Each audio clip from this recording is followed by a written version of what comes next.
Hey guys, we have this 2016 Jeep Wrangler. It's a Sahara Unlimited Edition. Now this thing, it's got a fault code. The ABS light's on, traction light's on. It's got a fault code C102B. Okay, that's right rear wheel speed sensor circuit. Now you can see, you can stop and read this if you want, but basically the ABS sensor converts the signal into a digital signal for the anti-lock brake module. There's two wires that we've got here on this circuit. Very, very simple. So our wheel speed sensors are located just in the back of the I guess backing plate assembly, you could call it, and they read the tone ring. Now we've got two wires, a yellow one and a yellow and green. Pin 1 on this connector is located right beside the locking tab, and pin 2 is yellow and green, located just on the other side. So we've got a circuit fault right rear wheel, and I'm just going to check the resistance in the harness from this wheel up to the anti-lock brake module, which I'm going to show you in a minute here. But basically we just got it unplugged. There's a red locking tab that keeps this primary locking tab from coming undone, and they can be a real stubborn thing to get out. Use some silicone spray or something, clean the connector, get all the dirt out of it. Otherwise, there's a good chance they'll break. This one broke on me, but that's fine. I got another one to stick back in it, so not a big deal.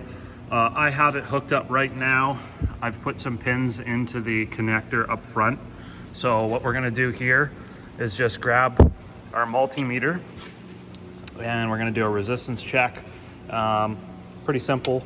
Got a back probe here that we're just gonna stick into our connector and trying to juggle everything around.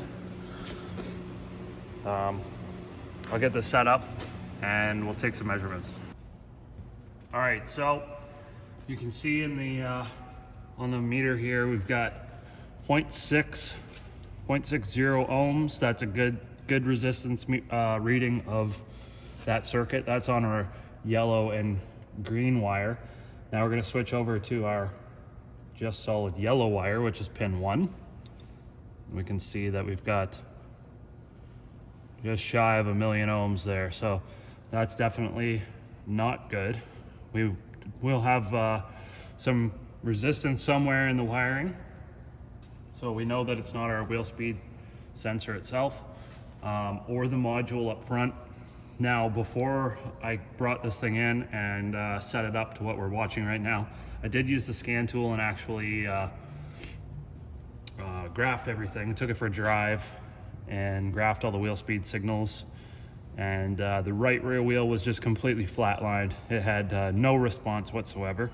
So that's a usual indicator of wiring. I've worked on many of these Jeeps, and a lot of them have bad wiring. I don't know if it's just the area or what. There's 337 confirmed cases of replacing wheel speed sensor and only like 10 cases of wiring issues. But most of the ones that I work on, it's always wiring. I don't think I've ever changed a wheel speed sensor. So must just be based on location. I live in a very salty, nasty place, and Dodge wiring seems to suffer greatly. So I'm just gonna lower this thing down and I'll show you the ABS module pinouts so that you can see what you have to hook up to if you wanna do this test.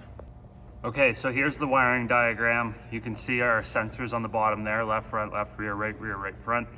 So right rear, that's the one we got a problem with. Pin 1, yellow. Pin 2, yellow and dark blue.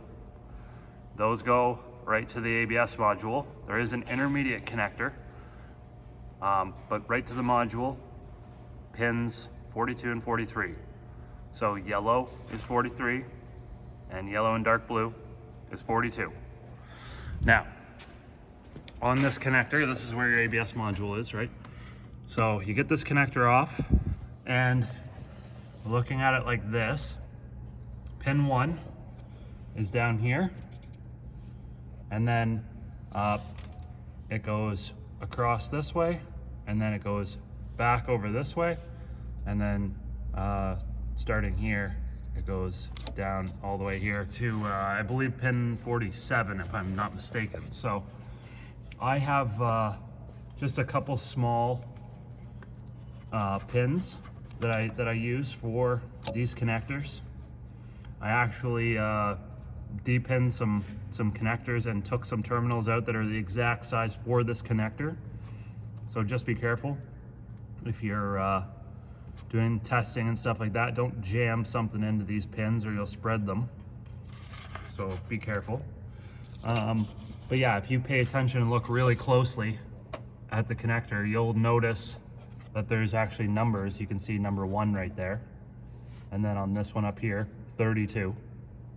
So they are numbered and you can count them. But the ones you're looking for up here, 42 and 43. So that's about it. I'm gonna lift this thing up. I'm gonna find the brake in the harness. We could just run a new wire if we wanted to. Unfortunately, it's across the entire vehicle because we gotta go from this corner to that corner, which sucks. So I'm gonna try to find the brake. The most common spot I always see is just where the harness comes out above the gas tank and then droops down to the actual sensor. And I'll show you in a second here when I find it. All right, guys, so just as I suspected, we have some corrosion issues going on right here. Let's see if I can show you where that is. Oh, right there. So you can see that spot right there. Now it's funny, you can see how squished the harness cover is, and that's because they use zip ties with little Christmas tree clips to mount the harness to the side. You can see these holes here, and it's just for mounting. But what happens is you get all this dirt and stuff that gets inside, and it works its way down to where the really tight spot is with the zip tie, and it's so tight, and from vibrations and all that stuff, it just eats its way through the insulation and destroys the wire. So I'm gonna go ahead and fix this wiring and clear the codes, and that'll take care of our issue.